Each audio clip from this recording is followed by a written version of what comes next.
विद्वान का मतलब जो प्रभु की महिमा को जान गया, जो प्रभु चरणों में प्रीति रखता है, जिसको पता है कि मोरे सबई एक तुम स्वामी, दीन बंधु और अंतर्यामी, कि मेरे तो पूरी दुनिया में मेरा कोई नहीं है, मेरे बंधु सखा मेरे मित्र मेरे सब कुछ आप ही हैं और अंतर मन की जानने वाले हैं। हे प्रभु, मैं आपकी पूजा में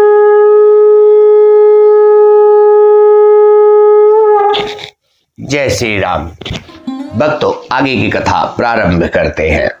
हे रघुनाथ जी, सूर्य ने अपने उदय के बहाने सब राजाओं को आपका प्रताप दिखलाया है। आपकी भुजाओं के बल की महिमा को उद्घाटित करने के लिए ही धनुष तोड़ने की यह पद्धति प्रकट हुई है। भाई के वचन सुनकर प्रभु मुस्कुराए, फिर स्वभाव से ही पवित्र श्री राम जी ने सोच से निवृत्त होकर स्नान किया और नित्य कर्म करके वे गुरु जी के पास आए। आकर उन्होंने गुरु जी के सुंदर चरण कमलों में सिर नवाया। विश्वामित्र जी ने हर्षित होकर दोनों भाइयों को बुलाया।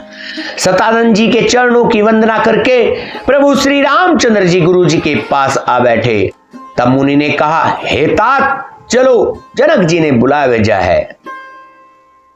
जनक जी ने बुला भेजा है, चलकर सीता जी के स्वयंवर को देखना चाहिए। देखें ईश्वर किसको बढ़ाई देते हैं। लक्ष्मण जी ने कहा, हे नाथ, जिस पर आपकी कृपा होगी वही बढ़ाई का पात्र होगा। बोलिए सीताराम भगवान की। अर्थात धनुष तोड़ने का श्रेय उसी को प्राप्त होगा जिस पर आपकी कृपा होगी प्रभु। इस श्रेष्ठ वाणी को सुनकर सब मुनि प्रसन्न हुए। सभी ने सुख मानकर आशीर्वाद दिया। फिर मुनियों के समूह सहित कृपालु श्री रामचंद्र जी धनुष यज्ञशाला देखने चले। दोनों भाई रंगभूमि में आए हैं, ऐसी खबर जब सब नगरवासियों ने पाई, तब बालक जवान बूढ़े स्त्री पुरुष सभी घर और कामकाज को छोड़कर चल दिए। जब जनक जी ने देखा कि बड़ी भीड़ हो गई है, तब उन्होंने सब विश्वास पात्र सेवकों को बुलवा लिया और कहा, तुम लोग तुरंत सबके पास जाओ और सब किसी को यथा योग्य आसन दो।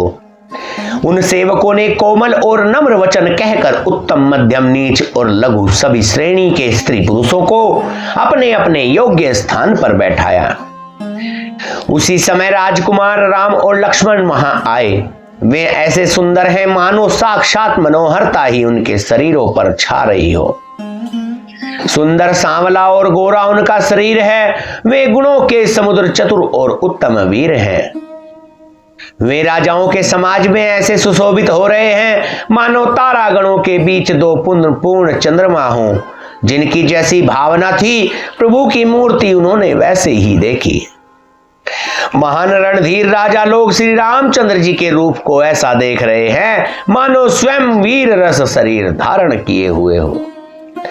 कुटिल राजा प्रभु को देखकर डर गए, मानो बड़ी भयानक मूर्ति हो। छल से जो राक्षस वहां राजाओं के वेश में बैठे थे, उन्होंने प्रभु को प्रत्यक्ष काल के समान देखा। नगर निवासियों ने दोनों भाइयों को मनुष्यों के भूषण रूप और नेत्रों को सुख देने वाला देखा।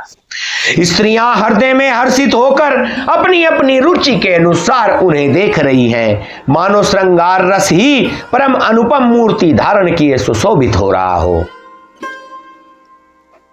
विद्वानों को प्रभु विराट रूप में दिखाई दिए, जिसके बहुत से मुंह, हाथ, पैर, नेत्र और सिर हैं।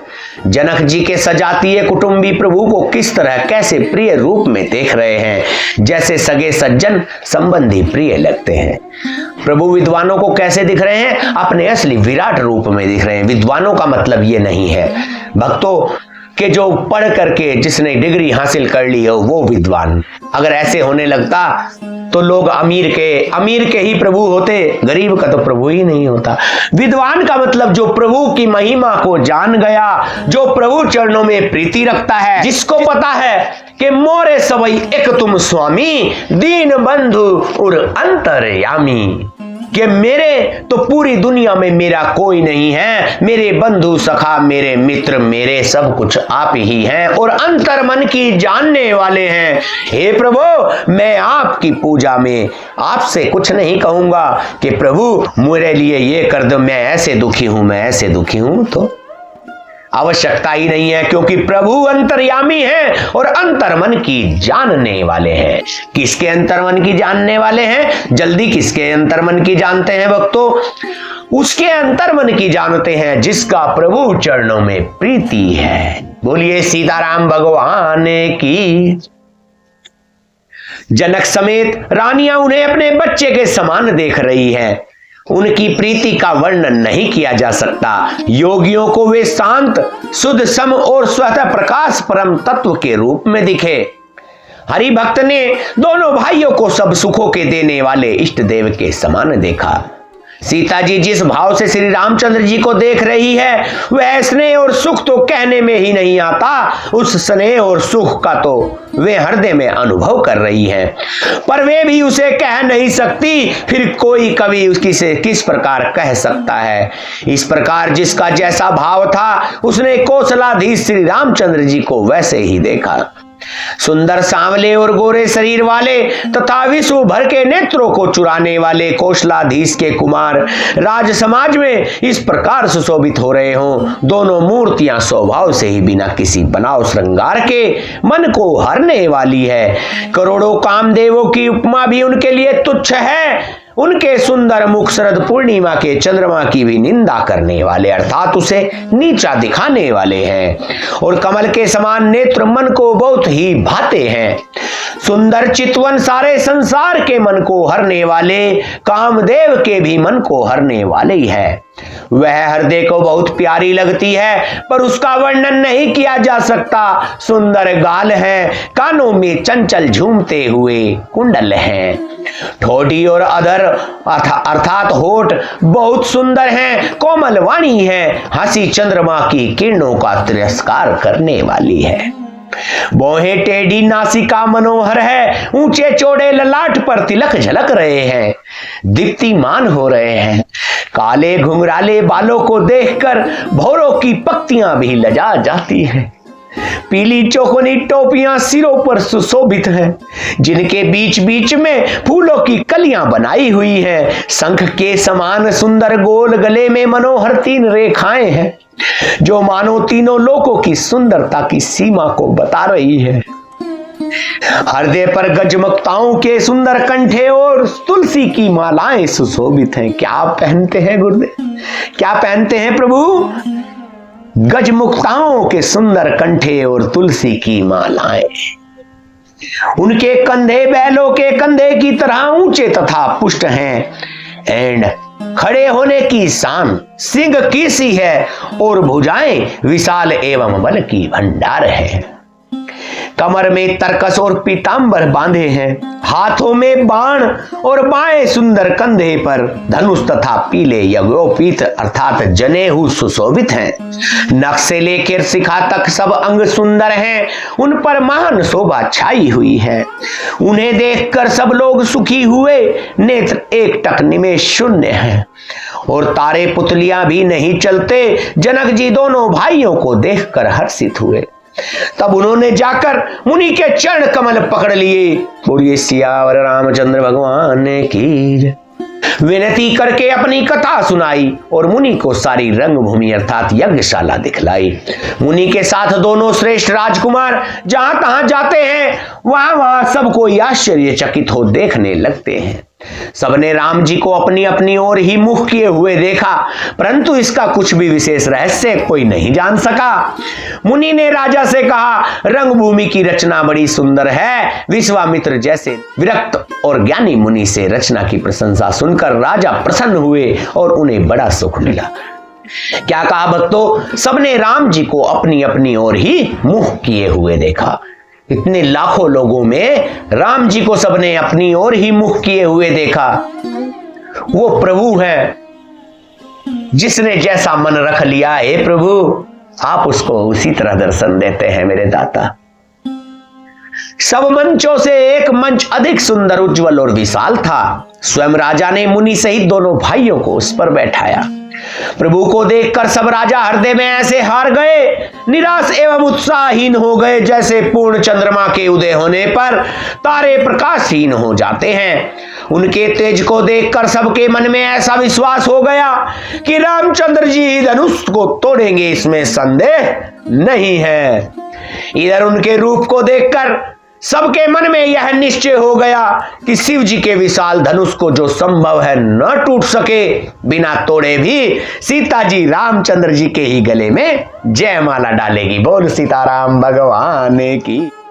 अर्थात दोनों तरह से ही हमारी हार होगी और विजय श्री रामचंद्र जी के हाथ रहेगी। यो सोचकर वे कहने लगे, हे भाई, ऐसा विचार कर यश प्रताप बल और तेज गंवाकर अपने अपने घर चलो। दूसरे राजा जो अविवेक से अंधे हो रहे थे और अभिमानी थे, क्योंकि भाइयों जिसमें अविवेक और अभिमान ये विकार आएंगे वो उसे प्रभु कहां दर्शन देंगे, उसे प्रभु कभी नहीं दिखाई दे सकते। दूसरे राजा जो अंधविश्वास अविवेक से अंधे हो रहे अभिमानी थे, यह बात सुनकर बहुत हंसे। उन्होंने कहा, धनुष तोड़ने पर भी विवाह होना कठिन है, अर्थात सहज ही में हम जानकी को हाथ से नहीं जाने देंगे। फिर बिना तोड़े तो राजकुमारी का ब्याह ही कौन कर सकता है। काल ही क्यों ना हो, एक बार तो सीता के लिए भी उसे भी हम युद्ध में जीत लेंगे। यह घमंड की बात सुनकर दूसरे राजा जो धर्मात्मा हरिभक्त और सयाने थे मुस्कुराए। उन्होंने कहा, राजाओं के गर्व दूर करके जो धनुष किसी से नहीं टूट सकेगा, उसे तोड़कर श्री रामचंद्र जी सीता को ब्याहेंगे। रही युद्ध की बात, सो महाराज दशरथ के रण में बांके पुत्रों को युद्ध में तो जीत ही कौन सकता है। बोलिए सीताराम भगवान की। गाल बजाकर व्यर्थ की मत करो, मन के लड्डुओं से भी कहीं भूख बुझती है। हमारी परम पवित्र निष्कपट सीख को सुनकर सीता जी को अपने जी में साक्षात जगत जननी समझो। उन्हें पत्नी रूप में पाने की आशा एवं लालसा छोड़ दो मेरे भाइयों, और श्री रघुनाथ जी को जगत का पिता परमेश्वर विचार कर नेत्र भरकर उनकी छवि देख लो। ऐसा अवसर बार बार नहीं मिलेगा। सुंदर सुख देने वाले और समस्त गुणों की राशि ये दोनों भाई शिव जी के हृदय में बसने वाले हैं। शिव जी स्वयं भी जिन्हें सदा हृदय में छिपाए रखते हैं, वे तुम्हारे नेत्रों के सामने आए हैं। जय श्री राम। समीप आए हुए अमृत के समुद्र को छोड़कर तुम जगत जननी जानकी को पत्नी रूप में पाने की दुराशा रूप मिथ्या मृग जल को देखकर दौड़कर क्यों मरते हो। फिर भाई जिसको जो अच्छा लगे वही जाकर करो। हमने तो श्री रामचंद्र जी के पुण्य दर्शन करके आज जन्म लेने का फल पा लिया है भक्तों, जीवन और जन्म को सफल कर लिया। बोलिए सीताराम भगवान की। ऐसा कहकर अच्छे राजा प्रेम मग्न होकर श्री राम जी का अनुपम रूप देखने लगे। मनुष्य की तो बात ही क्या, देवता लोग भी आकाश से विमानों पर चढ़े हुए दर्शन कर रहे हैं और सुंदर गान करते हुए फूल बरसा रहे हैं। तब सुअवसर जानकर जनक जी ने सीता जी को बुला भेजा। सब चतुर और सुंदर सखियां आदर पूर्वक उन्हें लिवा चली। रूप और गुणों की खान जगत जननी जानकी जी की शोभा का वर्णन नहीं हो सकता। उनके लिए मुझे काव्य की सब उपमाएं तुच्छ लगती हैं, क्योंकि वे लौकिक स्त्रियों के अंगों से अनुराग रखने वाली हैं, अर्थात वे जगत की स्त्रियों के अंगों को दी जाती हैं। काव्य की उपमाएं सब त्रिगुणात्मक माइक जगत से ली गई है। उन्हें भगवान की स्वर उपासक्ति श्री जानकी जी के लिए प्राकृत चिन्मय अंगों के लिए प्रयुक्त करना, उनका अपमान करना। और श्री राम सीता जी के वर्णन में उन्हीं उपमाओं को देकर कौन कुकवि कहलाए और अपयश का भागी बने। जय श्री राम। सरस्वती तो बहुत बोलने वाली है, पार्वती अर्धांगिनी है, अर्थात अर्धनारेश्वर के रूप में उनका आधा ही अंग स्त्री का है, शेष आधा अंग पुरुष शिव जी का है। कामदेव की स्त्री रतिपति को बिना शरीर का अनंग जानकर बहुत दुखी रहती है, और जिनके विष और मद जैसे समुद्र से उत्पन्न होने के नाते प्रिय भाई हैं, उन लक्ष्मी के समान तो जानकी जी को कहा ही कैसे जाए। जिन लक्ष्मी जी की बात ऊपर कही गई है वे निकली थी खारे समुद्र से, जिसको मथने के लिए भगवान ने अति कर्कश पीठ वाले कच्छप का रूप धारण किया, अर्थात रस्सी बनाई गई महान विषधर वासुकी नाग की मथानी का कार्य किया अतिशय कठोर मंद्राचल पर्वत ने, और उसे मथा सारे देवताओं और दैत्यों ने मिलकर। जिन लक्ष्मी को अतिशय शोभा की खान और अनुपम सुंदरी कहते हैं, उनको प्रकट करने में हेतु बने ये सब सुंदर एवं स्वाभाविक ही कठोर उपकरण, ऐसे उपकरणों से प्रकट हुई लक्ष्मी जी श्री जानकी जी को समता कैसे पा सकती है। हाँ, इसके विपरीत यदि छवि रूपी अमृत का समुद्र हो, परम रूपमय कच्छप हो, शोभा रूप रस्सी हो, श्रृंगार रस प्रवीत पर्वत हो, और उस छवि के समुद्र को स्वयं कामदेव अपने ही कर कमलों से मथे। इस प्रकार संयोग होने से जब सुंदरता और सुख की मूल लक्ष्मी उत्पन्न हो, तो भी कवि लोग उसे संकोच के साथ सीता जी के समान नहीं कहेंगे, अर्थात मां सीता जी का रूप अति सुंदर है। जय श्री राम। सियानी सखियां सीता जी को साथ लेकर मनोहर वाणी से गीत गाती हुई चली। सीता जी के नवल शरीर पर सुंदर साड़ी सुशोभित है, जगत जननी की महान छवि अतुलनीय है। कथा को लगातार सुनने के लिए दिव्य वाणी के इस पावन मंच पर बने रहें। सभी राम भक्त कमेंट में अपने भाव जरूर लिखें। दिव्य वाणी के इस चैनल को सब्सक्राइब करें, वीडियो को लाइक करें और कमेंट में जय श्री राम जरूर लिखें। जय श्री राम।